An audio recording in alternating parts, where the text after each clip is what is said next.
Hello, welcome. I need to figure out a good intro because I don't have an intro at the moment. But anyway, welcome. This week's vlog, I'll mainly be reading two Hemingway books, and that is these two. This week, this is the attention focused, which is For Whom the Bell Tolls, which I have started. I'm 200 pages through. I've been listening to the audiobook mainly just because it's very depressing. It is, just because it's a lot easier to listen to the audiobook of this particular one, and the audiobook is very good. So yeah, I recommend if anyone was interested. We follow Robert Jordan, and honestly, every time his name pops up, the only thing I can think of is The Wheel of Time. He is an American volunteer into the Spanish Civil Army, and his main task is just he has to blow up this bridge. And it's the connections he forms with these people who live in the mountains close to the bridge, and he meets this girl Maria who was escaped from being tortured, basically. It's like very depressing. If I'm being very honest, it has this sense of hopelessness. All of our characters, and I mean all of them, have gone through it and are still going through it, and something as simple as blowing up a bridge is literally just, it takes so much energy and so much thought and so much planning, and yeah, and because you know how the Spanish Civil War ends, it's kind of pointless, everything they're doing. They're on the Republican side. I'm not sure if I mentioned that. Have I been enjoying this? I mean, I don't say enjoy is the right word. I would say I find it interesting, and I find it very sad, and just I like it in that sense, but it's very hard to read at times. Feel like it's a lot darker than his other novels, but it's good nonetheless. His writing is very to the point and easy, and I do like that. This is like his chunkiest novel. It's his longest, which, you know, it's only, how long is this? Almost 500 pages, so yes. It feels like a 5-star just because of how good it is, but it doesn't actually mean I enjoyed it. I feel like I am deeply in sorrow reading this, but yes. So that's like the main project for this week, and also I'll hopefully pick up Snows of Kilimanjaro. This one's quite short, and this is actually a short story collection, which I did not know before looking through this. So my main project should be this one, but I'm not sure if I managed to read more. Hopefully I'll manage to read a little bit more, but here's the thing. Next week I am going on a trip. I don't know whether or not I'll be able to do any reading. We'll see, because I feel like if I put my mind to it, I could finish this potentially before I go on the trip, and then just take this small book with me, and that will be obviously a lot nicer, and I feel like I would be able to read 100 pages there. But we'll see how it goes, because at the same time I know if I bring this, I will finish it there. But if I bring this one, I feel like 2 is too much. So we will see. I will see. But yeah, those are the plans for this week. Talk to you guys soon once I have a proper update. Because so far, this book has just been learning about these characters, kind of setting up for how they're going to blow up the bridge, the plans for after they blow up the bridge, like what are they supposed to do, where are they supposed to go. I want to say that like none of our characters are innocent, like they've all done bad things, I guess. It's a nice, neatly way to put it. And they're all going through it, and they're all so complex and so rivetingly alive and human, and it's just insane.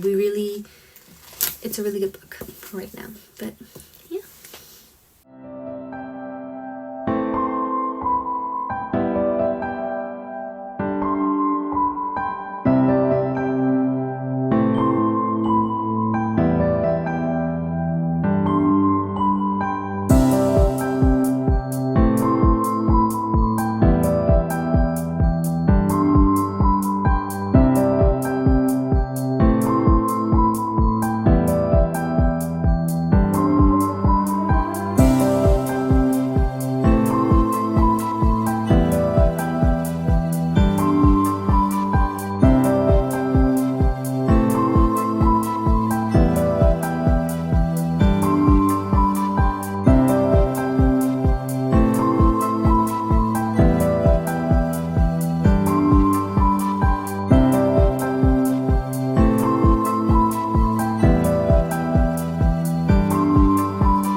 I am back from my little trip around a specific part in Spain, which was fun. I had a fun time.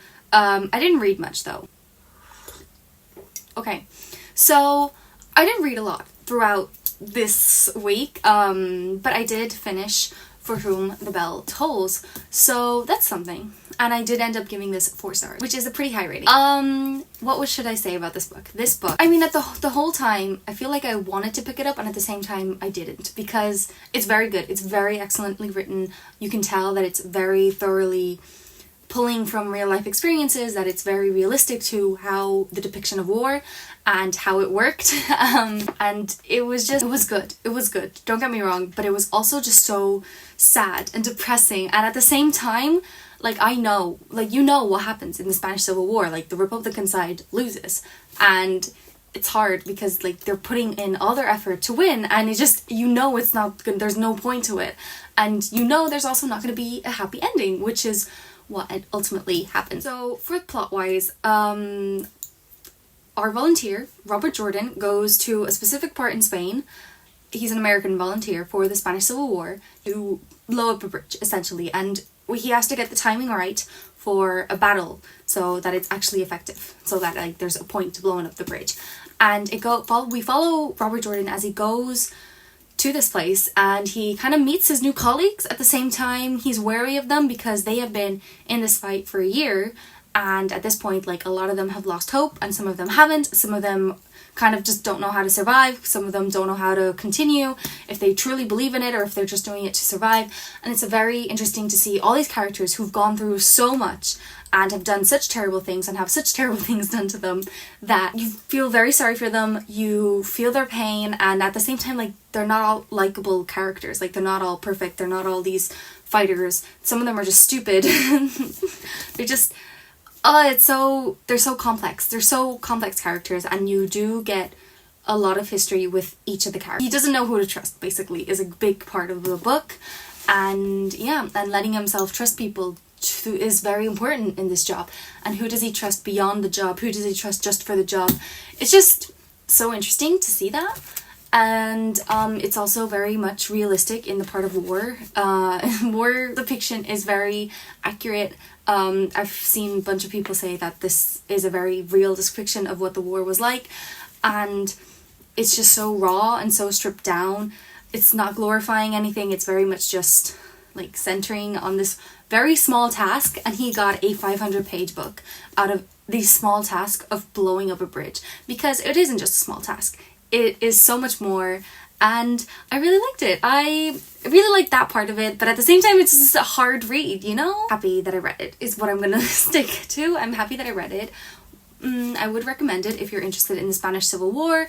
It does depict it very well, and yeah, now... That being said, I didn't read any of the other book that I wanted to read, which was The Snows of Kilimanjaro, which is a short book, but I will get to that at some point. As for now, I just want to journal in the fact that I've read this 500-page book, and yeah, that's where I'm gonna leave off this little vlog. It's very short, I think. It's gonna end up being very short, unless I add in a lot of kind of, like, I feel like this is gonna be a very weird vlog, but I do want to have it done. I'm gonna end this here. Hopefully someone enjoyed this, and yeah, I'll see you in my next one. Bye!